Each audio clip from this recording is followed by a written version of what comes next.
Hey, hello everyone. Today I would like to introduce you or remember you of the game of life if you have come across it already. So this thing here it's not a game per se. Well, sort of like it has no players. It's a zero player game, and it consists of living or dead cells in a bidimensional grid, as you can see here. The green ones are the living ones, and the other ones are the dead ones. And the board state, the current board state determines the next board state, and subsequently the next board state determines the other one next after that, and so on. So the game is deterministic in that sense. So the story behind this game is quite an interesting one. There was this mathematician who, when he was young, he came up with, like, he was playing around. There wasn't a computer. There were no computers at the time, and he was playing around with cells in a bidimensional grid like these, and kind of like for fun. And he was testing some rules for how the cells, the next board should be based on the previous one, and with the intention of sort of like making it so that it was unpredictable in in uh, in some way, and that it would generate interesting stuff. And what he came up with was, well, let me remove all the cells here. He came with the following simple rules. They're really very simple. Sorry, the cell, it will, if it is alive, it will remain alive if and only if there are 2 or 3 neighbors alive for this cell. So there are 8 neighbors total, the surrounding cells, and let's, well, place 2 here. So this cell here will remain alive, as we can see here in the next generation. So it remained alive. And let's place 3, for instance, like so. The cell here at the middle is going to stay alive, as we can see. For all the other cases, for instance, if it has only 1, it's gonna die, or any other number other than like 2 or 3, it's gonna die.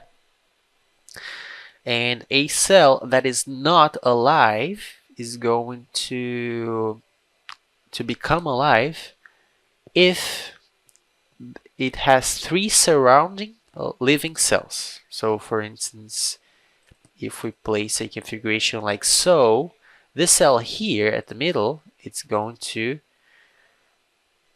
become alive. So let's test that, and it does. So these are the rules. Pretty simple, and people have across the years noticed that these simple rules, they can create pretty complex stuff. Actually, they can create theoretically anything because they are Turing complete. So there is even a thing called life in life, which people have made it so that they kind of coded, in a way, this game that I just described, life in life itself, using the game, and that theoretically can be done like an infinite amount of times, like indefinitely. So these are the rules that I just stated, and, well, there are what are called stationary patterns. So for instance, if we make it so, for instance, like this, and we advance generation, we get a square, and when we advance the generation, the configuration is the same. So this is a stable configuration for the cells. Each cell has two surrounding living cells, so it just stays like that. There is also what are called the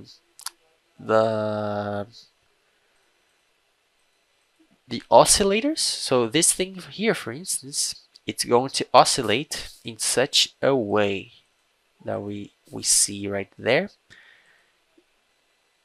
with just those rules. Like if we see here this cell at the middle, it has always two living neighbors, and the other ones, well, they die and they are born based on those rules. So this is the simplest oscillator there is, and there are things that just simply die. For instance, this thing here perhaps is gonna simply, yeah, it dies. Or other things like quite simple, they can maybe grow to something bigger than we expected. This thing became stationary, but if we try something else, for instance this thing here, maybe it grows in there. Oh, it became one of, yeah, this is the thing that I was going to show to you guys next. This is sort of like an oscillator, but it also moves. It's called a glider.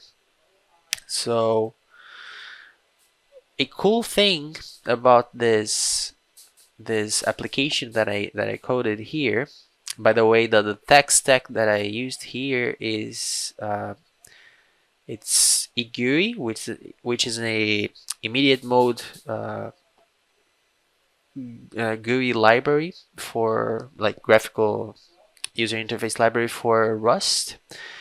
There is WebAssembly, so it can be ran on the browser. And yeah, this is the tech stack. And you're welcome to contribute or to just check the source code. Here is a link.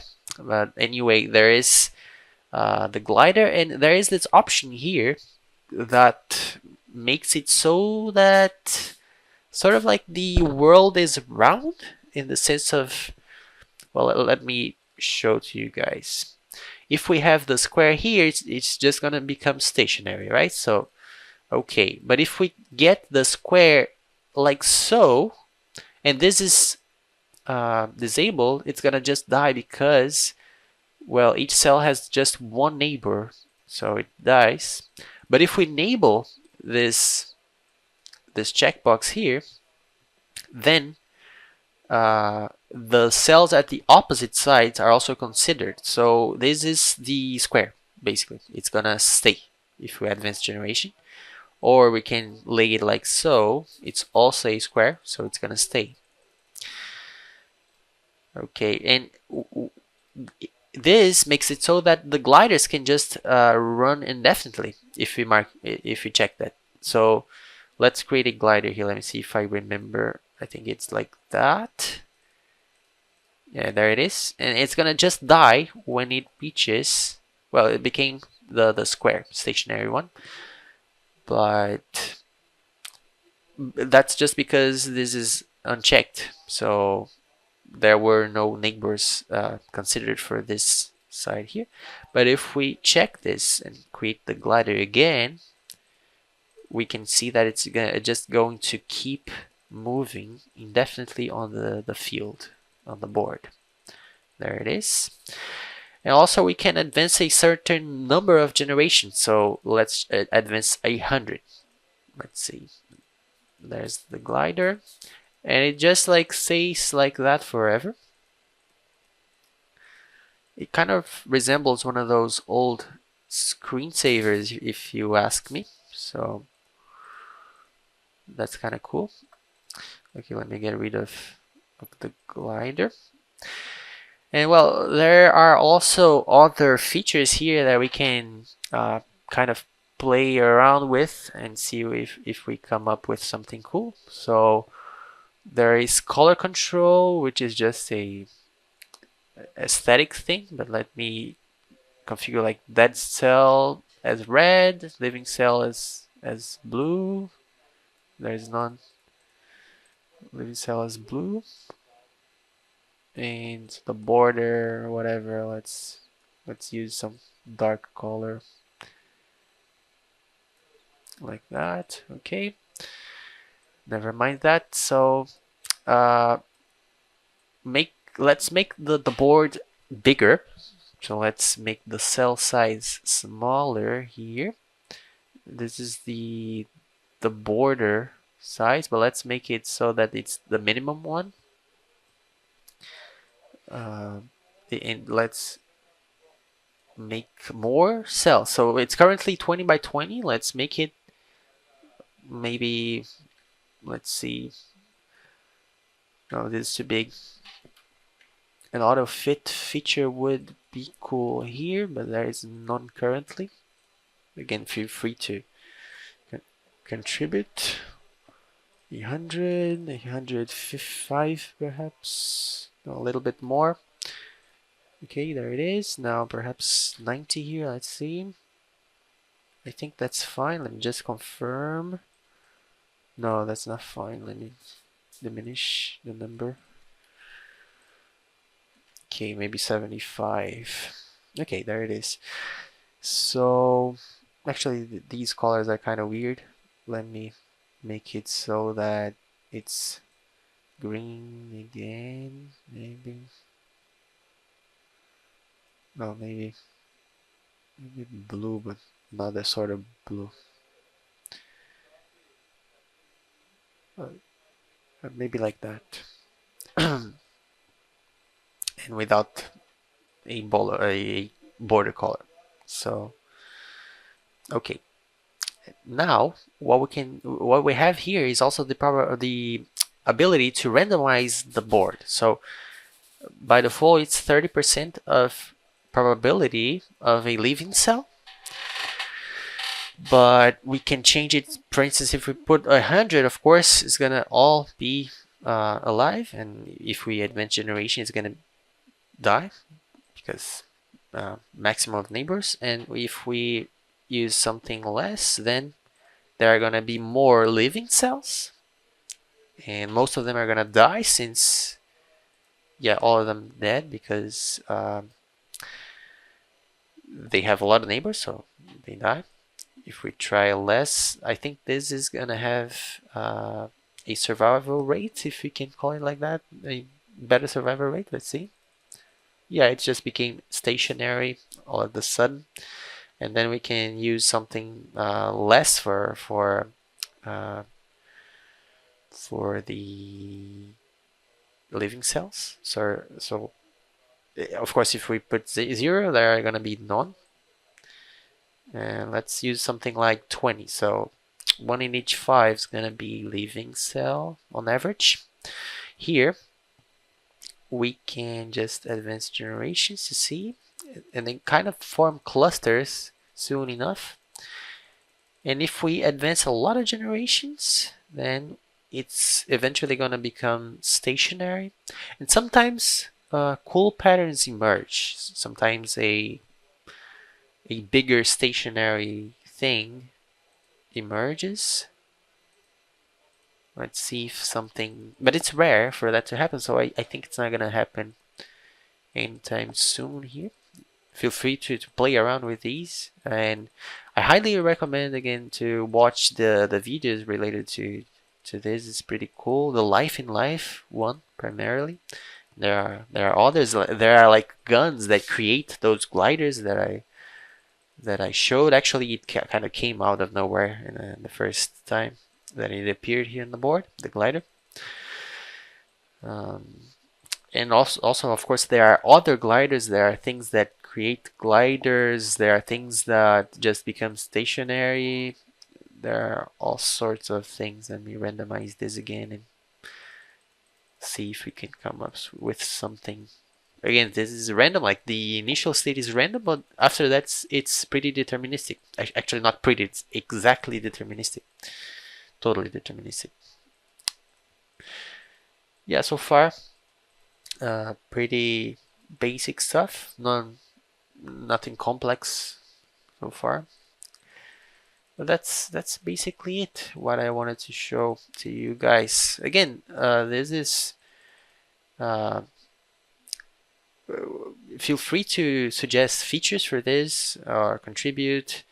Like, uh, as I mentioned, an auto fit here feature would be cool. Also, something to copy features to copy the cells. Um, there are plenty of things that can be done. Something cool also would be to have controls to change the rules of the game of life. As I mentioned, those are the typical rules, the common rules that I stated at first. That's the game of life as we know it. But there are also variations. For instance, life without death, which is exactly what the name implies. The name suggests the same rules, but the cells do not die. They cannot die, and well, there can be any type of rule. So maybe it would be cool to have some sort of control over the rules, and but yeah, that's basically it. Thank you for watching. Let me know if you already knew about this game, or if you have already played with it before, and also let me know if you see something that could be improved here in this small version of the game of life that I coded. Um, the link is in the description for you to access the live version of here in your of this in your browser if you so wish. And that's pretty much it. Have a nice day. Thank you again for watching.